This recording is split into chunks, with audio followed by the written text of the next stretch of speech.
da vida dele. Abençoamos em nome de Jesus. Amém. Abençoado. Pronto.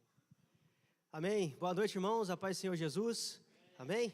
Glória a Deus, porque nós estamos aqui mais uma noite louvando ao Senhor, cultuando ao nosso Deus. E eu tenho certeza que você veio aqui nessa noite porque você deseja receber mais do Senhor. Que seja um ensinamento, que seja mais da presença do Senhor. E eu tenho certeza que você deseja ouvir a voz de Deus nessa noite. Amém? E eu quero dizer uma boa notícia para você. O Senhor usa os seus servos para falar com você. Amém? Então eu vou ser um canal de bênção na sua vida nessa noite, para que através da minha vida o Senhor possa falar com você. Amém? E eu quero convidar você a prestar muita atenção nesse pouco tempo que nós vamos ter aqui.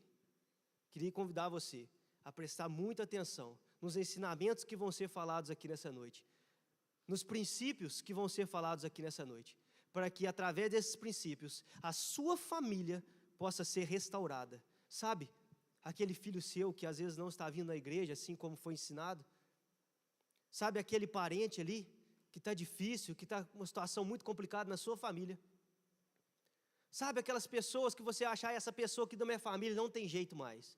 Eu declaro nessa noite, em nome de Jesus, que através da sua vida, através dessa palavra, através de tudo que você vai escutar aqui nessa noite, você também será um canal de bênção na vida dessa pessoa. Amém? Glória a Deus. Então, irmãos, como vocês sabem, nós estamos falando sobre nossos 21 dias de filiação. E o pastor Pierre introduziu essa mensagem no domingo passado, falando sobre a nossa filiação com relação a Deus. Amém? E hoje eu quero falar com você a nossa filiação em relação à nossa família biológica. Guilherme, o que é a nossa família biológica? A nossa família de sangue é o seu pai, a sua mãe, seu pai, a sua mãe terreno, seus filhos. Então você está falando só de pai e mãe? Não, estou falando daquele tio lá que você não cumprimenta mais, estou falando daquele sobrinho, estou falando daquele lá que mora na roça, que às vezes tem 300 anos que você não vê. Estou falando sobre todos esses, a sua família biológica. Estou falando do seu avô, estou falando de tudo aquilo que já aconteceu na sua família, e nós vamos falar sobre isso essa noite, amém? Então, relembrando, coloca para nós aí, irmão Jeff, eu achei que era o Otávio que estava lá. Então, coloca aí o primeiro slide aí, está falando assim: o cristão não é um bebê ingênuo e inocente, que não tem identidade, exceto um sentimento de estar consolado, protegido e suprido, mas uma pessoa que descobriu uma identidade dada por Deus, que pode plenamente ser desfrutada em uma confiança voluntária em Deus. Nós nos apegamos a Deus desesperadamente por medo e pelo pânico da insegurança. Viemos a Ele livremente em fé e amor. Quem diz isso é Eugene Peterson, né? Olha, o inglês, Eugene Peterson, que diz essa frase, esse ensinamento. O pastor Pierre começou semana passada, e uma das coisas importantes que ele falou foi que a orfandade nasce no coração de Satanás, no coração de Lúcifer. A orfandade é fruto do pecado original, e a orfandade promove sequelas na alma. E o pastor Fabiano Ribeiro e a Leila Paz diz assim: uma arma cruel que o inimigo usa é a orfandade, ou seja, uma percepção e sentimento de não inclusão e não pertencimento derivado de uma mentalidade pessoal distorcida. Amém? Então, irmãos, resumindo tudo isso que eu falei aqui, vou resumir muito simples, olha, nós temos um vazio no nosso coração, todos nós. Você se converte, você entrega a sua vida para Jesus. E esse vazio só pode ser preenchido através de Jesus Cristo na sua vida. Através de você entender que você tem um pai e que você é amado. E independente do que aconteceu na sua família biológica, independente de tudo que já aconteceu com você, independente que você foi rejeitado, largado, abandonado, que você foi fruto de uma relação que os seus pais não estavam te programando. Independente de tudo isso, você tem um pai nos céus que te ama e que te escolheu para estar aqui hoje, nessa noite, ouvindo essa palavra. Amém? Ele te escolheu para estar aqui ouvindo essa palavra hoje, independente que você acha que você não foi amado. O nosso Deus, Ele te ama. E Ele tem, assim como nós aprendemos nessa manhã, Ele tem um propósito e um chamado na vida de cada um de nós. Amém? E tudo isso se resume em entendermos que, independente da nossa família, você pode estar pensando aqui, nossa, esse cara está falando isso aí, ele não sabe a minha vida, ele não sabe a família de onde eu vim, ele não conheceu o meu pai, ele não conhece do lugar onde eu vim. Eu não preciso de conhecer isso, eu só preciso de entender que nós temos um pai amoroso, amém? Que nos ama. E assim como nós vamos falar nessa noite sobre a parábola do filho pródigo, que nós também chamamos de a parábola do pai amoroso, é esse pai amoroso que nos ama incondicionalmente e que entregou o seu filho para morrer no meu e no seu lugar. E por amor, ele se entregou por nós. Amém? Então, mais um aí. Satanás falhou em cumprir sua missão quando matou as crianças inocentes dos dias de Moisés e de Jesus. Agora ele tem como alvo essa nova geração. Ele quer detê-la desde cedo para que não cumpra o seu propósito. O que eu e você, então, podemos fazer para ajudar? Eu gostaria de dizer para você nessa noite que você sabe por quê que as coisas estão tão piorando no mundo, cada dia mais complicadas, cada dia é mais difícil das crianças na escola, tudo aquilo que é falado ali.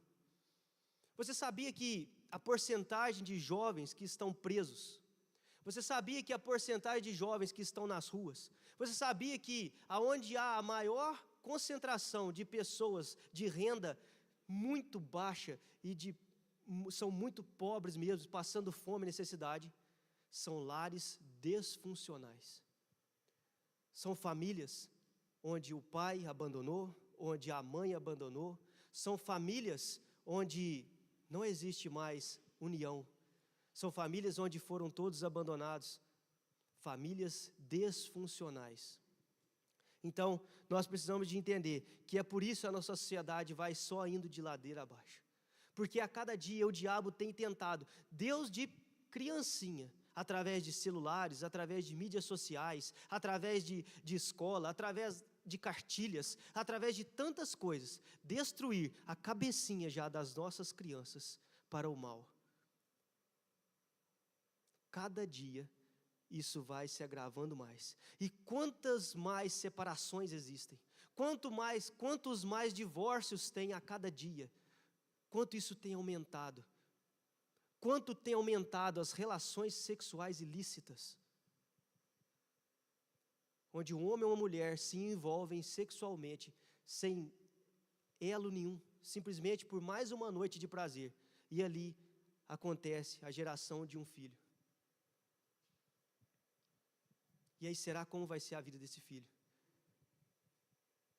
Geralmente, a partir dessas estatísticas, é que muitos vão para o mundo das drogas, porque não tem um pai dentro de casa.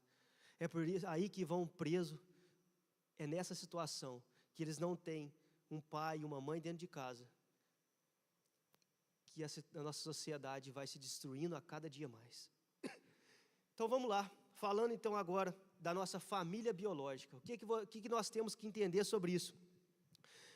Nosso texto base é Lucas capítulo 15, versículo 31 e 32, que diz assim: disse o pai, meu filho, você está sempre comigo, e tudo o que tenho é seu, mas nós tínhamos que comemorar e alegrar-nos, porque este teu irmão estava morto e voltou à vida, estava perdido e foi achado. Amém? Mais um. Alguns dos testemunhos mais notáveis de todos são os filhos criados em um ambiente diabólico, mas que superaram barreiras e se tornaram adultos piedosos com propósito eterno, e por sua fé, e por sua vez, criaram os filhos nos caminhos do Senhor como justificação plena para aquilo que não receberam. Eu exalto esses heróis de fé, com tudo o que há em mim. A história deles é a essência da beleza e da redenção. Bill Johnson. Vou resumir de novo para você. O que ele está dizendo aqui? Sabe essas pessoas que eu acabei de falar, que vêm de lares desfuncionais, que você você olha para aquela pessoa e fala, esse cara não vai dar em nada, esse cara não vai virar nada. Esses são onde Deus usa a vida daquela pessoa, onde Ele escolhe fazer diferente, porque Nós não somos responsáveis por aquilo que fizeram conosco, mas nós somos responsáveis por que vamos fazer com o que fizeram conosco. Então presta atenção, você não é responsável por ter sido abandonado, você não é responsável por um pai que te batia todos os dias, realmente você não tem culpa disso, você não tem culpa que você teve um pai muito rígido, mas você é responsável pelo que você vai fazer com isso. Será que você está passando isso para o seu filho? Será que como o seu pai te batia demais, você agora bate no seu filho assim como o seu pai te batia demais? E sabe esses jovens, sabe essas pessoas que vêm de lares desfuncionais? Quando essas pessoas abrem o coração para o Senhor e deixam Deus transformar a vida delas, é muito bonito às vezes nós pegarmos um jovem que está na família lá, tudo legal, e que vem na igreja. O que nossa visão é? A nossa visão, a gente olha para aquele jovem e fala, não, esse daí tudo bem, né? Esse aí vai para frente mesmo, que ele vai na igreja e tal, muito legal. Mas nós olhamos o outro jovem lá e falamos, esse não vai dar em nada, esse está nas ruas, esse aí vai morrer, daqui uns dias aí, vai levar um tiro aí, já era. Mas quando Deus pega um jovem desse, e a vida dele é transformada, porque ele dá acesso ao Senhor, a transformar a vida dele, então, meu irmão, isso é um testemunho maravilhoso. A mesma coisa como alguém que morava ali na rua, caindo, bebendo, e caindo pela rua, a gente encontrava aquela pessoa ali, e ele se converte, ele entrega o coração para Jesus. Quão grande é esse testemunho, quão maravilhoso é o testemunho daquela pessoa, porque ele se converteu, porque ele entregou a vida para Jesus, todo mundo começa a comentar, nossa, aquele cara lá que estava na rua caído, ele agora mudou de vida, ele está andando de terno, agora ele vai na igreja. Às vezes esse é o comentário, e através da vida daquela pessoa, várias vidas são tocadas. Então, eu quero dizer para você, qual é o conceito de paternidade bem resolvida? Lembrando para você que paternidade, quando nós falamos de uma paternidade, eu não estou falando só do pai, não estou falando do seu relacionamento só com o seu pai. Quando nós falamos paternidade bem resolvida, eu estou falando do seu relacionamento com o seu pai e com a sua mãe. Inclui as duas pessoas. Vamos ler então. Quando algo não está bem resolvido em nossa vida, isso se torna um tema recorrente em nossas memórias, moldando nossas emoções e comportamentos. Ninguém é completamente realizado sem a profunda percepção e experiência em relação à paternidade de Deus. Mas para isso acontecer, eu preciso resolver minha paternidade em relação aos meus pais. Por meio da parábola do filho pródigo, vamos aprender como Deus pode remover as lacunas da paternidade em nossas vidas. Então preste atenção, para que você se sinta realmente um filho amado de Deus, para que você tenha uma paternidade bem resolvida com Deus, você precisa estar bem resolvido com seu pai e com sua mãe. Você conversa com seu pai e com a sua mãe? Ou você é aquela pessoa que nunca mais olhou na cara deles? Saiu de casa, mudou de cidade, eu odeio meu pai, eu não quero nem ver meu pai, porque ele já fez isso, isso e isso comigo. Isso pode estar te travando no mundo espiritual, para que você possa ter acesso a tudo aquilo que Deus tem para a sua vida. Nós estamos aprendendo isso a cada dia. No livro Paternidade Bem Resolvida, fala muito sobre isso. Fala que nós precisamos estar bem resolvidos com os nossos pais. E você quer um exemplo muito grande aqui? Às vezes seu pai te bateu, te humilhou, te xingou, e você nunca aprendeu a ter uma autoridade sobre a sua vida. E aí você vem para a igreja, você se converte. E aí agora, não é o seu pai verdadeiro, mas o pastor exerce o papel de pai espiritual. E aí você é revoltado com o pastor. Não adianta o pastor falar nada com você, que você não gosta dele, você odeia esse pastor, você não aceita ser corrigido, você é rebelde, você não aceita nada. A culpa não é do pastor, a culpa é porque você não se resolveu com o seu pai. E aquela visão que você tem do seu pai, daquele pai que pressiona, daquele pai que é mau, daquele pai que bate, você traz toda ela para o pastor. E aí você não consegue romper, e aí você fica sempre parado da mesma maneira. Estou achando vocês muito quietos hoje, muito... O que está acontecendo? Está tão chato assim? Primeira coisa, calma, eu vou fazer minhas piadas ainda para vocês rirem, pode ficar tranquilo. Primeiro, reconheça os reais motivos da desconexão com a sua família. Lucas capítulo 15, verso 3 diz assim: não muito tempo depois, o filho mais novo reuniu tudo o que tinha e foi para uma região distante. Então, algum problema aconteceu com aquele filho. Ele simplesmente pirou e falou: eu quero ir embora. Me dá tudo aí, pai. E eu estou indo embora. Eu não quero mais. Me dá a minha parte. Ele estava matando o pai dele antes da hora. A herança a gente tem quando? Quando o pai morre, não é? Era uma coisa dele pegar e falar: pai, morre aí. Não preciso do senhor não. Me dá meu dinheiro e eu vou embora. Ele se revoltou e tchau. Então, agora para você entender, a influência dos pais e as lições da intimidade personalizada. O seu pai, você que é pai aí vai entender isso. Você é responsável pela força, proteção e pelo sacerdócio da sua família. E aí eu vou te dar um exemplo muito bacana. Eu, como pai da Gabriela, agora eu tenho experiência para falar sobre isso. Olha como a força e a proteção e o sacerdócio dentro de casa. A Gabriela vai lá de manhã cedo, a Isadora troca de roupa lá no quarto, e às vezes eu estou lá na cozinha preparando um café da manhã, e estou lá de costas. E a Gabriela chega: papai, papai, papai. A Isadora acabou de trocar de roupa. Colocou um vestido novo nela, colocou uma roupa diferente. E ela sabe que é diferente. E ela vai correndo lá na cozinha, e ela dá aquela rodadinha: olha, olha, olha. Vocês acreditam nisso? 1 ano e meio. 1 ano e meio. E ela já necessita da afirmação do pai na vida dela. Não adianta a Isadora falar que ela está linda. Não adianta a Isadora falar que ela está bonita. Ela necessita que eu fale para ela que ela está linda. Você que é pai, você tem filha adolescente, mais velha, não importa quantos anos tem. Quando você falou que a sua filha é linda? Quando você reafirmou a identidade dela, você falou: filha, você é linda. Você é criada aos olhos de Deus, você está linda nesse vestido, você está linda nessa roupa. E aí eu te pergunto, a filha que cresce sem a afirmação de um pai, ela não tem uma identidade, ela não entende que ela é bonita, que o pai acha ela bonita. Ela vai entregar para qualquer homem na rua, vai ser suficiente para ela.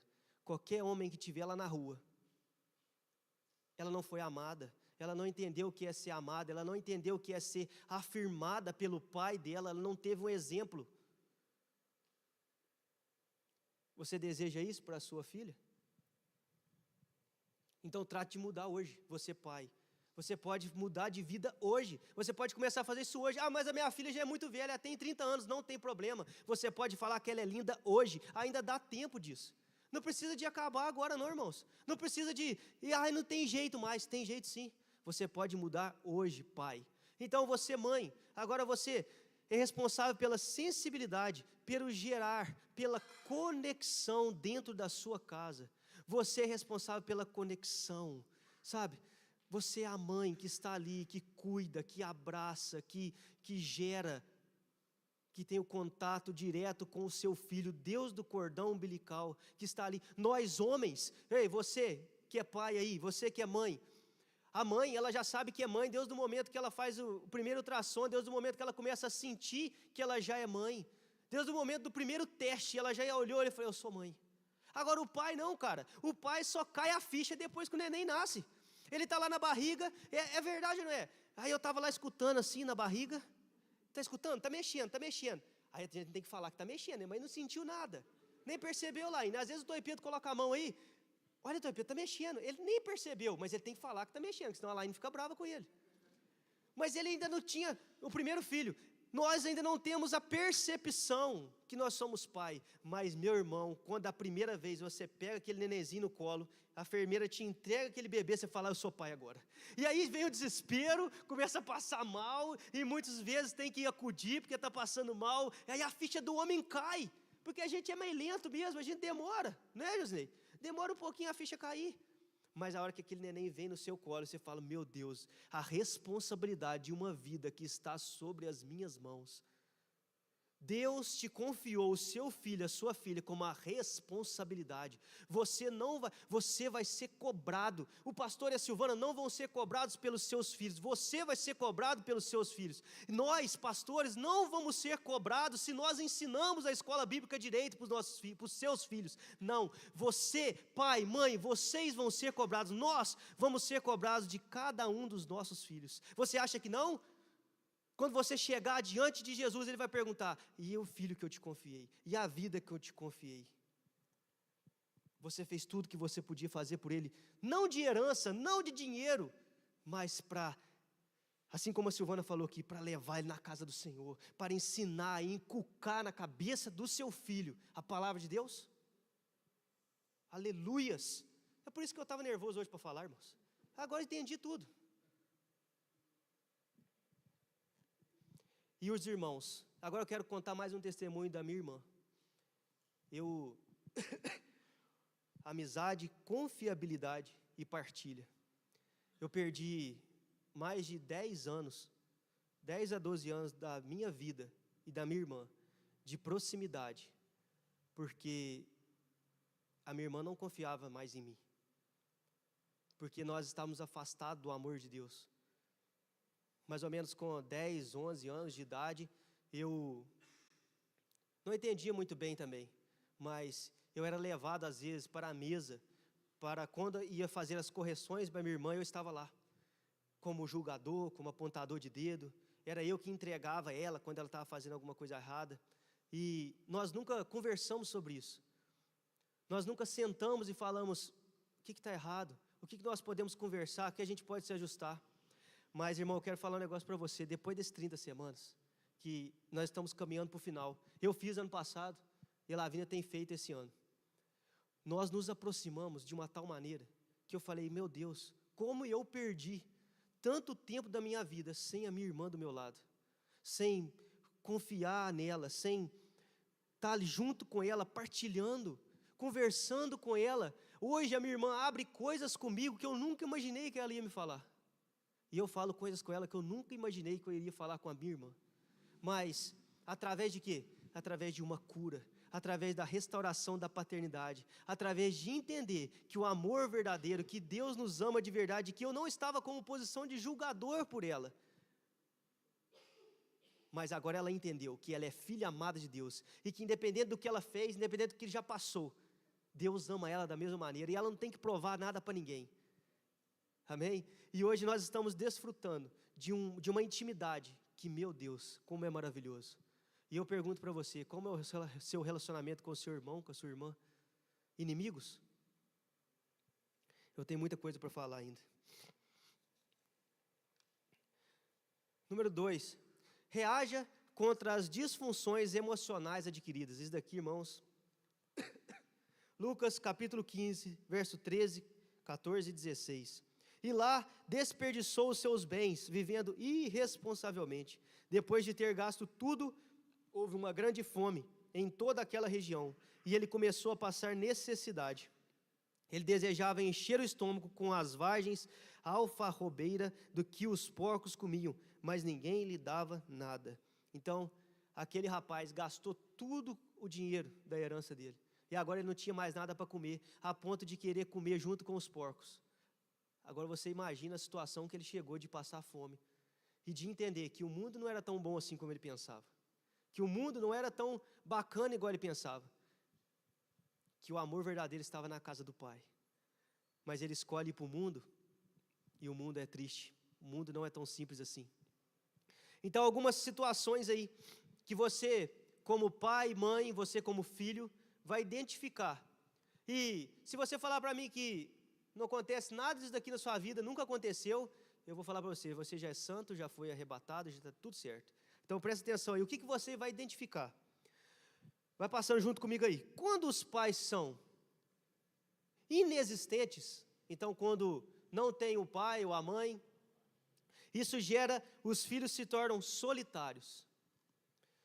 Quando os pais são separados, os filhos podem se tornar frágeis, e uma lacuna de gênero aí é aberta. Para a homossexualidade que eu estou falando. Quando os pais são rígidos demais, é aquele pai que, você tem que ser assim, se não for assim, rígido demais, os filhos se tornam insensíveis. Vamos aí, o que você é? O que você está identificando aí? Tem mais. Quando os pais são super protetores, geram filhos medrosos. Minha mãe me super protegeu. Ela não tem vergonha de falar isso, não, eu falo, não tem problema. Primeiro filho, magrinho, loirinho, franzininho. Então, realmente, ela me super protegeu. Ela tomava muito cuidado comigo. O que aconteceu? Medroso. Eu luto com isso até hoje, irmãos. Para não ficar com medo, é medo não sei o quê. Quando era mais novo, eu tenho medo de aqueles brinquedos de barca, nunca fui naquilo lá. Morro de medo daquilo. Qualquer coisa daquilo lá, nossa, meu Deus do céu, acaba comigo. Medo de tudo, eu tinha medo de dormir no escuro, eu tinha medo de acender uma luz, eu tinha medo de ir no mar, eu tinha medo de ir na loja sozinho, eu tinha medo de tudo. Mas por quê? Hoje eu entendo que a minha mãe me super protegeu. Mas e aí? Se o negócio é tão complicado, que se você não entende, conserta e faz uma reparação, o que acontece? O que eu faço com a Gabriela hoje? Lá em casa, não é a Isadora que fica com medo dela cair, não. Lá em casa é eu, meu filho. O negócio, a menina tendeu para cair, eu já fico desesperado, já começa a pôr a mão na cabeça, meu Deus do céu. Sabe, eu luto com isso, eu sei que a gente não pode ser assim. Senão ela também vai virar uma menina medrosa, que não tem medo de tudo. Mas eu admito que eu tenho medo, às vezes, dela ir correndo ali e cair. Meu Deus, ela vai cair. Segura, sabe? Aquele negocinho, aquela super proteção, que é o meu ovinho, que não pode cair, não pode encostar nada nele. Você vai matar seu filho se você fizer isso com ele. Você vai matar sua filha se você fizer isso com ela. Nós precisamos de entender que eles precisam de levar uns tombinhos mesmo, eles precisam de cair de vez em quando, precisam de levar uns tombos para aprender, ainda mais nessa fase de criança. E a Isadora deixou muito ela livre, sabe? E ela aprendeu a andar muito rápido e ela aprendeu a cair. Pensa, se eu não deixo ela cair nenhuma vez, ela não ia aprender a cair. Agora, como diz o pastor, ela tem uma almofada, que é a fralda, né? Então, quando cai, amortece, não machuca. Né, Cadu? Porque ela aprendeu a cair do jeito certo. Mas se eu não deixo ela cair, já era. E aí você fala assim, então é só quando é pequenininho. Não, é quando é grande também, sabe? A gente está tendo um grande problema hoje com o feminismo. Porque uma jovem agora de 18, 17 anos, não pode pegar a vassoura mais dentro de casa, porque a mãe não deixa. Não, minha filha, você vai estudar, você vai ser doutora, você não pode pegar essa vassoura, você está matando a sua filha. Uma boa mãe prepara a sua filha para ser uma boa esposa.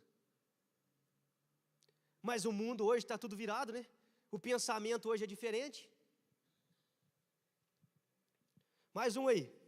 Quando os pais são frios e insensíveis, não abraçam os seus filhos, não acariciam seus filhos, não falam um te amo, os filhos se tornam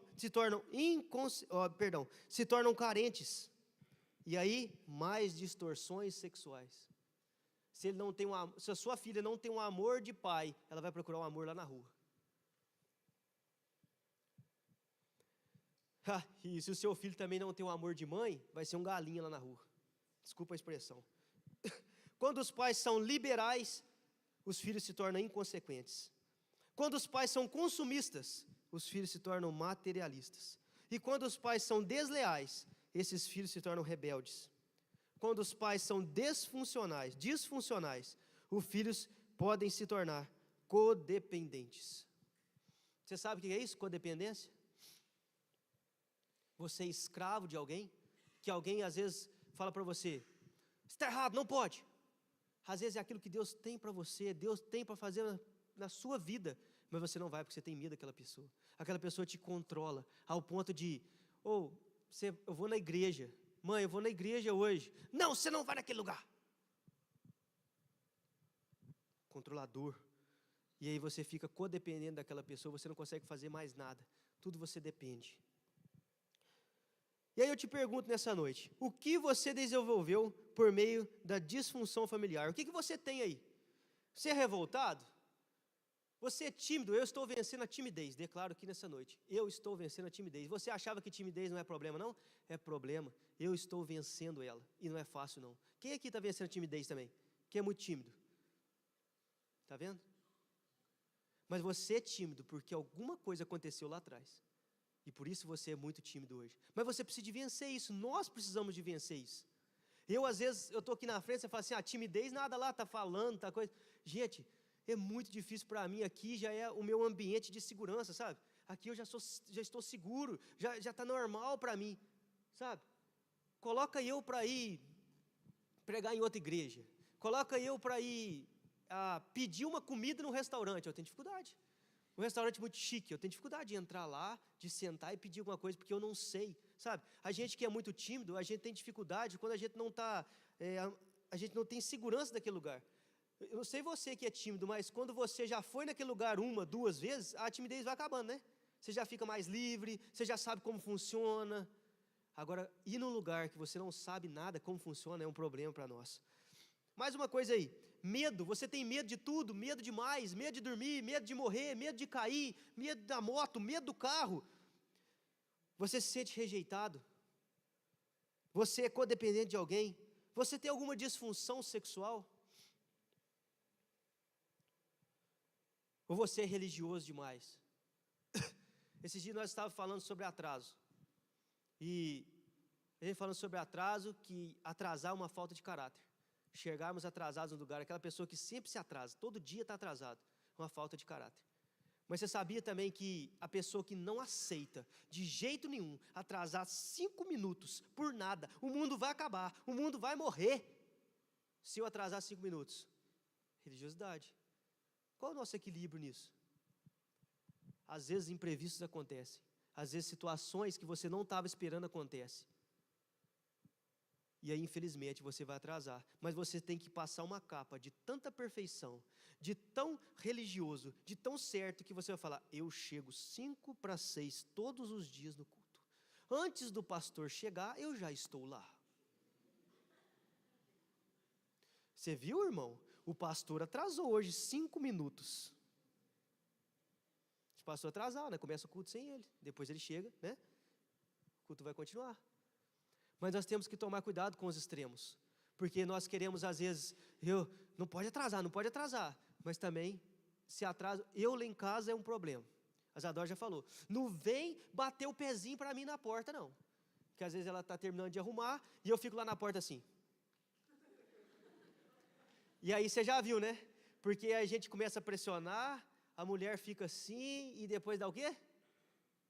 Dá problema, gente, não tem jeito não, dá errado, você sabe disso, que aí, mas nós precisamos de ter esse equilíbrio e entender isso. Religiosidade, ou você é compulsivo, compulsão, você tem compulsão, comer unha, desesperado, comer doces demais, quando você está nervoso, o que você faz? Eu como um monte de doce, Você tem a compulsão por comer doce? Ou você não consegue se controlar? Quando você está nervoso e qualquer coisa dá errado na sua vida, você vai lá e enche a cara. Quando está tudo bem, eu estou bem, mas quando está mal, eu vou na minha compulsão, eu vou na minha válvula de escape. Pornografia é uma compulsão. Ou vícios. O que está te prendendo ainda, irmão? O que dessas coisas aqui que ainda te prende? Eu sou perfeito, tem nada disso daí, mentira. Não se vitimize, assuma em Cristo a sua responsabilidade por suas escolhas. Como diz o antigo ditado popular, não posso impedir que um pássaro sobrevoe a minha cabeça, mas posso impedi-lo de pousar e fazer o ninho. Então, muito interessante isso, você pode impedir dele pousar e fazer o ninho, ainda mais se tiver um pouquinho carequinho assim, né?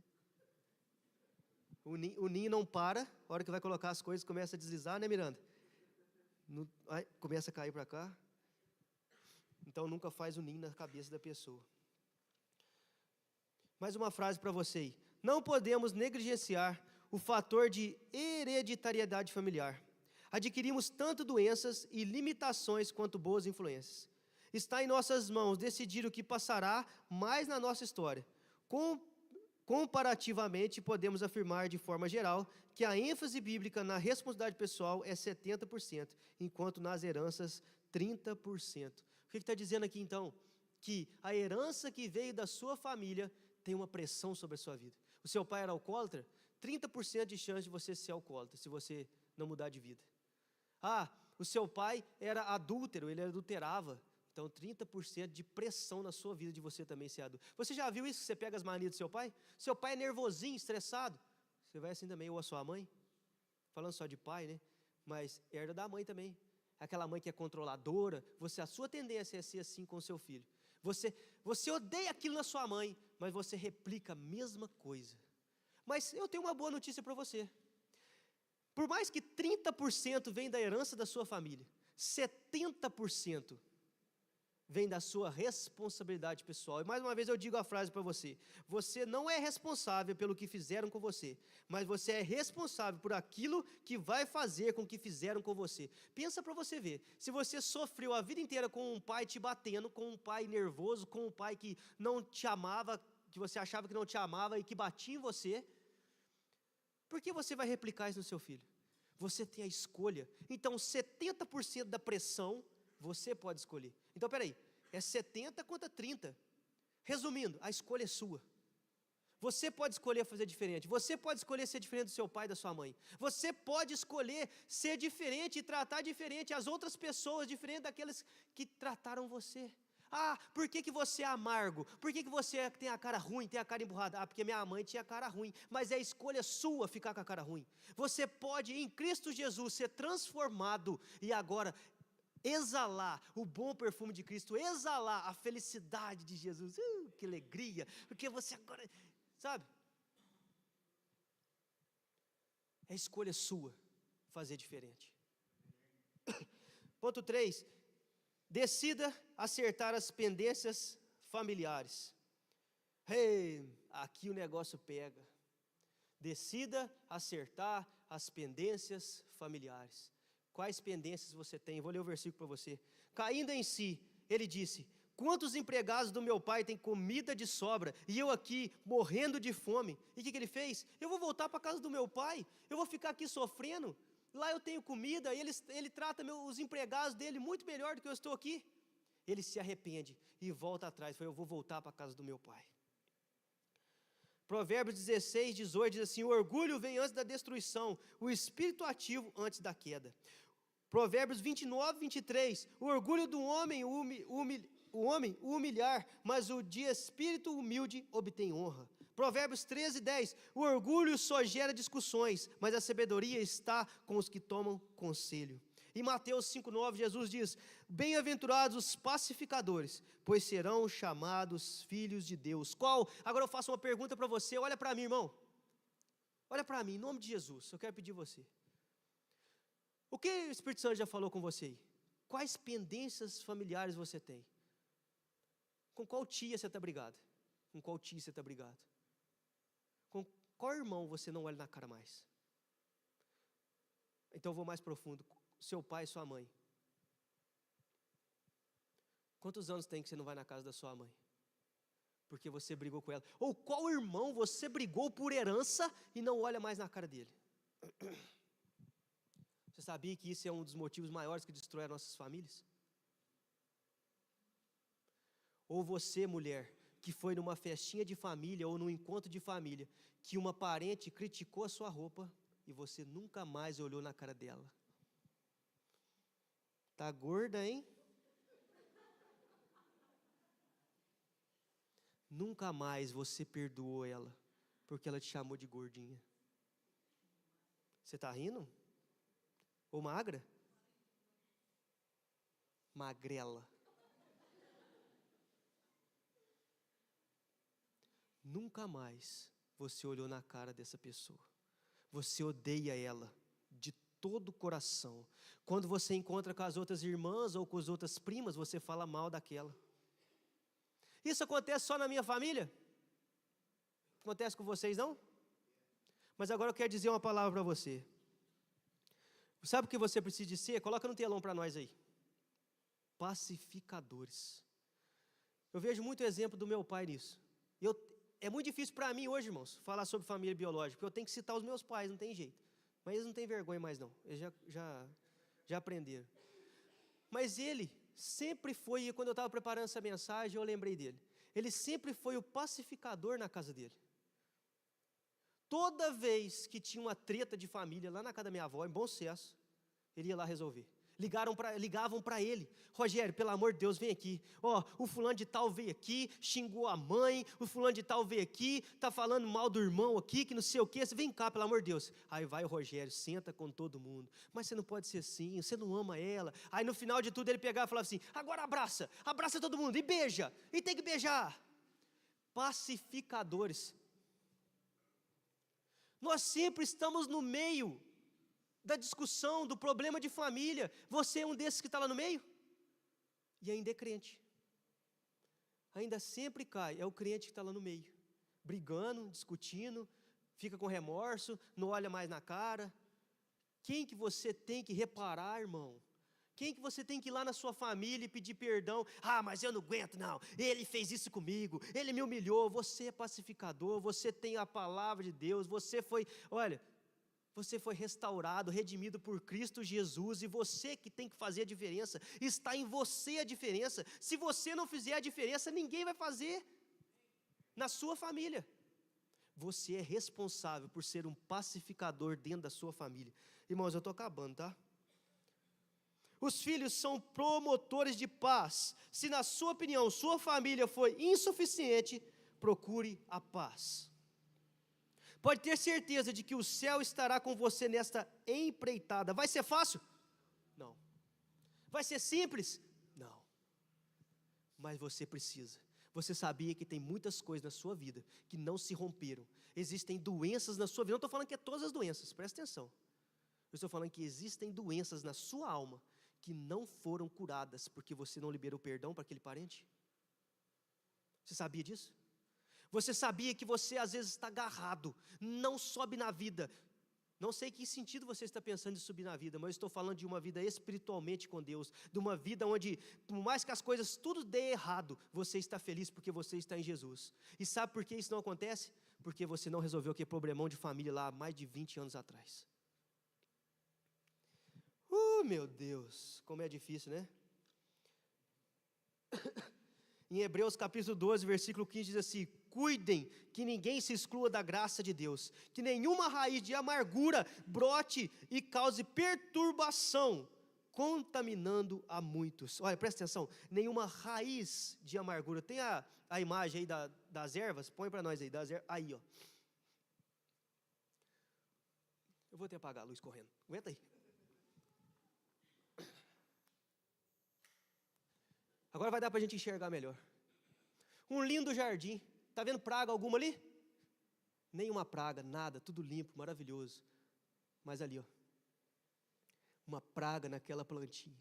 E você já viu que a erva daninha, a praga, ela vai multiplicando de uma maneira que você não consegue entender? E eu queria fazer mais uma comparação. Você já viu aquela cebolinha que nasce na horta? Quem já viu a cebolinha que nasce na horta? Você arranca ela, um mês arrancando ela, mas ela brota de novo, né? É porque você não foi na raiz. É porque você não fez a reparação necessária. É porque você não fez, sabe, que você tem que enterrar. E muitas vezes nós fazemos o 30 semanas. Agora para você aí que já fez 30 semanas. Deus me deu uma palavra para você aqui agora. Muitas vezes você já fez o 30 semanas. E você só arrancou por cima. Você não fez a reparação completa. Você não fez tudo o que precisava ser feito e você sabe o que tem que fazer. Aquilo vai continuar te perturbando. Aquilo não vai parar de te perturbar. Aquela cebolinha vai continuar brotando na sua vida. Aquela amargura, aquele ódio, aquele pensamento. Se você for lá na raiz da cebolinha, você tem que cavucar, você sabe disso. Tem que cavucar uns 20 centímetros ali para baixo, achar aquele carocinho dela ali, aquele bulbozinho dela e tirar ela fora. E olha aí para você ver, se você jogar ela no outro ali, é um perigo, porque ela nasce naquele outro lugar. Então, quais as pendências que ainda tem na sua vida? Quais as pendências que ainda tem, que você tem que fazer, que você tem que reparar? Eu quero encorajar você nessa noite. Não é para você pegar, sair daqui agora e sair reparando com Deus e o mundo, falando aquilo que você precisa, aquilo que você não precisa. Tenha orientação. Procure alguém, procure um aconselhador, procure alguém íntegro da palavra de Deus, que já sabe, que já fez aquilo, que tem entendimento de como fazer. Procure ajuda. Peça discernimento ao Espírito Santo. Qual é o momento certo? Qual é a hora certa? Qual é o dia certo? O que você vai falar para você reparar com o seu familiar, com aquela pessoa? E às vezes é alguém muito próximo, às vezes é alguém que está do seu lado. Às vezes você fez alguma coisa muito grave com alguém que está do seu lado, e você carrega essa culpa a vida toda. Você está pronto para largar esse fardo? Você está pronto para ser livre e poder voar nas asas do Espírito, poder ser usado por Deus? Deus está só esperando você largar isso daí. Deus está me usando aqui nessa noite para falar isso com você hoje, para você ser restaurado, largar isso para trás e Deus usar a sua vida de uma maneira tremenda, aleluias. Então eu queria convidar você, e antes de nós fazermos uma oração, eu queria dizer que o ressentimento é uma atitude interna de remoer o passado e perpetuar sentimentos hostis. Então, você tem ressentimento? Você fica remoendo o passado? Porque há 20 anos atrás, fulano de tal fez isso. Há 30 anos, você remoe o sentimento, cara, esse negócio já passou, já morreu, já aconteceu. Ou às vezes a pessoa já está morta e você remói aquilo que o seu pai fez com você, sua mãe fez com você, às vezes já está morta. Mas você ainda remói, você ainda volta atrás, você gosta de tocar naquele assunto que te dói. Ô irmão, larga isso, joga isso fora, seja restaurado nessa noite em nome de Jesus, meu Deus. E a indiferença, a atitude de ignorar a outra, isso daqui eu queria falar, isso aqui é legal demais. Você é indiferente no meio da sua família? Mais uma vez, reunião de família, você é aquele jovem, adolescente que fica lá no celular assim o tempo todo. Aí um tio vem e fala, nossa, como você cresceu, tal, você está legal hoje. É assim, Letícia, lá na reunião da sua família? Ai. Brincadeira, tá? Mas como você é na sua casa? Você é indiferente? Você é um pai indiferente, uma mãe indiferente? Que seu filho está bagunçando, seu filho não está, não estou nem aí. Se a professora chega para reclamar do seu filho está bagunçando assim lá na escola, não está tendo jeito, aí você é indiferente e fala assim, se vira lá, professora mesmo, está pagando para isso. Já escutei isso, hein? Ou você é aquele que traz para perto, que chama seu filho e explica para ele? Tome cuidado com a indiferença, ou a retaliação, que é a atitude de revidar por diversas posturas um sentimento de dor. Então, muitas vezes eu não estou falando de retalhar batendo, eu vou lá e bato naquela pessoa, não é isso não, mas você provoca, tem hora que você dá uns cutucados, tem hora que você joga indireta, né? Está conversando com a prima aqui e não gosta da outra prima, aí ela chega perto, aí você começa assim, sei o quê, porque fulano de tal aí, né, você já sabe, né, que não sei o quê, e começa, aí joga umas indiretas, umas piadinhas para outra pessoa pegar. Ô irmão, que isso, você não é crente não? Sua vida não foi restaurada, não? Muitas vezes, nós estamos falando sobre família, mas muitas vezes isso acontece no nosso trabalho, de falar mal do companheiro, do outro ali, e fica aquela... E o ódio, o estágio mais grave na esfera dos relacionamentos. Eu tenho ódio daquela pessoa vem na rua e eu saio do outro lado, porque o que ela fez comigo eu não perdoo, o que ela fez comigo eu não aceito. Jesus morreu por mim e por você. Jesus morreu pela pessoa que te fez mal. Ele perdoou aquela pessoa, Ele perdoa aquela pessoa se ela se arrepender. Por que você não vai perdoar? O que você acha no direito de não perdoar? Se o próprio Jesus te perdoa todos os dias. Nós que estávamos lá no mundo, no pecado, no lamaçal, sabe? Com as nossas vidas todas destruídas e não tínhamos sentido para nada. Muitos de nós às vezes estavam pensando em suicidar, muitos de nós às vezes estavam pensando em se matar, muitos aqui pode que já foram alcoólatras, já foram pessoas que não tinham mais futuro, e Deus foi lá, redimiu você, te deu vestes novas, te salvou, e através do sangue dele, Ele te perdoou e te perdoa até hoje. E nós nos sentimos no direito de julgadores e apontadores. Lembra, JMR? Lá em casa isso ainda está funcionando, tem hora que a gente fica cutucando. Não julgar, não mentir, não reclamar, JMR. Então eu queria convidar você, vai colocar no telão uma oração ali, queria convidar você a fazer comigo. Vamos lá, todo mundo junto? Vocês me ajudam? Vamos lá. Senhor Jesus, agradeço a Ti pelas coisas boas que recebi dos meus pais. A partir de hoje, abro o meu coração para perdoar meus pais daquilo que feriu o meu coração. Peço perdão por qualquer sentimento e comportamento em relação a eles que são contrários à tua palavra.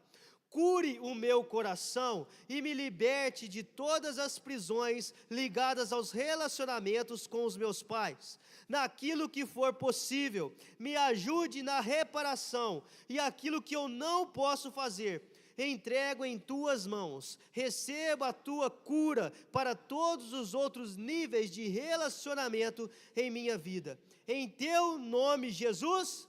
Amém. Você fez essa oração? Com fé? Glória a Deus. E o quarto e último ponto: recomece o relacionamento com os seus familiares. Lucas 15, 20 e 21. A seguir, levantou-se e foi para o seu pai. Estando ainda longe, seu pai o viu e, cheio de compaixão, correu para o seu filho e o abraçou e o beijou. O filho disse: Pai, pequei contra o céu e contra ti. Não sou mais digno de ser chamado teu filho. Você lembra da história de José? José do Egito? O que os irmãos deles fizeram com ele? Venderam ele, jogaram ele num buraco. Some daqui, mataram praticamente o irmão deles. Mas depois o que aconteceu? José agora era governador do Egito e ele tinha comida, e aqueles irmãos foram lá para pegar a comida, porque em nenhum lugar mais tinha comida, só lá. José, quando vê aqueles irmãos, ele até chora, ele até sente, mas o que ele faz? Ele perdoa os seus irmãos, ele recebe os seus irmãos e perdoa. Mas ele não só perdoou, deu a comida e falou: vai embora agora e não quero mais te ver. José perdoou os seus irmãos, deu-lhes comida e falou: venha morar comigo, venha aqui a essa terra, porque aqui há abundância. Eu não vou deixar vocês lá passando fome, mas venha para perto de mim. Então nessa noite eu convido você a, depois de tudo aquilo que você ouviu, depois de tudo aquilo que você escutou, o Espírito Santo já mostrou a pessoa na sua mente. Só você sabe. Só você sabe aquela pessoa que você magoou ou que aquela pessoa te magoou. E agora, Deus te convida a, com muita sabedoria e discernimento, voltar a ter relacionamento com essa pessoa de uma maneira saudável. Irmãos, é difícil, mas é possível. Se você deseja completamente a sua cura, esse é o papel que você precisa fazer. E para encerrar, eu não vou ler mais o que está aqui, mas eu quero só rapidamente contar o testemunho da minha esposa mais uma vez. Quando a gente fala de uma paternidade bem resolvida, tudo que ela passou na vida dela se resume em ser abandonada pelo seu pai, nunca ser procurada por ele, ter que fazer um DNA para saber se realmente ela era filha dele. E depois de mais de 25 anos, não contribuir também de maneira justa com o que ela merecia financeiramente, chegando a passar dificuldades às vezes porque o pai não ajudava de maneira certa e justa. Mas depois de 25 anos, ela procura esse pai e fala com ele: pai, eu te perdoo. Ela não falou assim: pai, você precisa de me perdoar, você tem que me dar perdão, você tem que se arrepender do que você fez comigo, não. Ela falou: pai, me perdoa porque eu já te odiei. Pai, me perdoa porque eu não queria te ver. Pai, me perdoa porque nos dias dos pais eu odiava ter você como pai. Meu irmão, e depois desse dia, que ela entendeu a história dela, que ela entendeu tudo aquilo que tinha acontecido, mas além de tudo, quando ela saiu dali, ela não se importava se aquele pai terreno amava ela ou não amava. Porque ela sabia e ela sabe que ela tem um pai verdadeiro de verdade que nunca abandonou ela. Ela tem um pai de verdade que Deus do ventre da mãe dela, Ele escolheu ela para o chamado dela e para o propósito na vida dela. E eu quero mais uma vez dizer para você: eu não sei a sua vida, eu não sei a sua história, mas você tem mais uma vez a oportunidade de ser transformado por Jesus, de liberar o perdão que você precisa liberar. Você não tem que apontar dedo para ninguém. É você, é o pacificador dessa história. É você que vai e vai pedir perdão. Muito maior é aquele que pede perdão. Você não tem que exigir nada, mas você vai dar. Porque muitas pessoas não têm nada para dar. Como você vai receber o perdão de alguém que não entendeu? Vai ser forçado, não vai ter sentido. mas está em você, em liberar esse perdão.